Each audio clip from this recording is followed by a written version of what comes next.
Prêcher l'évangile quand ce n'est pas pratique. André et son ami ont entendu Jean attester que Jésus est le Christ envoyé par Dieu pour sauver le monde, et ils ont immédiatement suivi le Christ pour devenir ses disciples. André a ensuite invité son frère Simon-Pierre à rencontrer Jésus. L'Écriture sainte rapportait, l'un des deux qui entendirent Jean parler et le suivirent, était André, le frère de Simon-Pierre.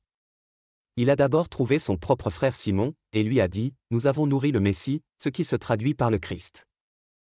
Et il l'amena à Jésus, Jean 1, 40 à 42. Entre-temps, le jour suivant, Jésus a également trouvé Philippe et en a fait son disciple. Cependant, Philippe se retourna également pour inviter Nathanaël à rejoindre son nouveau patron. Les invitations se poursuivirent, et d'autres personnes rejoignirent Jésus pour devenir ses disciples. Plus les gens honoraient les invitations de Jésus, plus ils devenaient des enfants de Dieu. Cependant, alors que le royaume de Dieu se peuplait grâce aux invitations de Jésus, le royaume de Satan se dépeuplait en même temps. Les invitations se poursuivent encore aujourd'hui. Leçon, c'est une bonne chose de prêcher l'évangile de Jésus à tout le monde.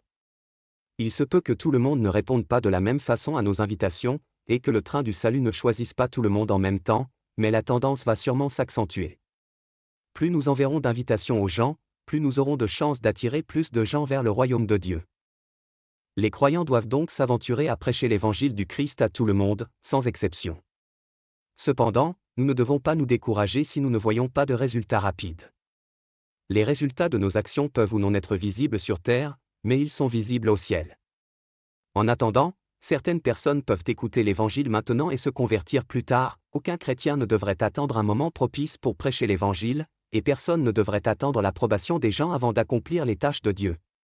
Tous les chrétiens devraient engager les non-croyants dans des dialogues susceptibles d'ouvrir leur esprit à l'évangile. Nous n'avons pas besoin d'une plateforme spéciale pour prêcher l'évangile. Nous devrions nous efforcer d'atteindre au moins une âme à un temps. Nous avons des amis, des voisins, des camarades de classe et des collègues de travail que nous pouvons approcher avec l'évangile. Par conséquent, aucune excuse n'est valable pour l'incapacité à prêcher l'évangile. Dieu bénira ses enfants obéissants, mais il froncera les sourcils devant les personnes qui ne parviennent pas à transmettre la nouvelle de son salut aux autres.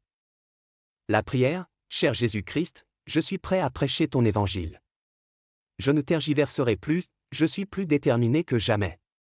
Je vais prêcher ta bonne nouvelle à mes amis, à ma famille, à mes voisins, à mes camarades de classe et à mes collègues de travail. En fait, j'utiliserai toutes les opportunités que j'ai pour prêcher votre évangile. En attendant, je vous demande de m'accorder la grâce et tout ce dont je pourrais avoir besoin pour être votre enfant fécond et fidèle. Donne-moi le pouvoir, par ton Esprit Saint, de prospérer pour ton royaume tout au long de ma vie. Car c'est au nom de Jésus-Christ que je te fais mes demandes. Amen.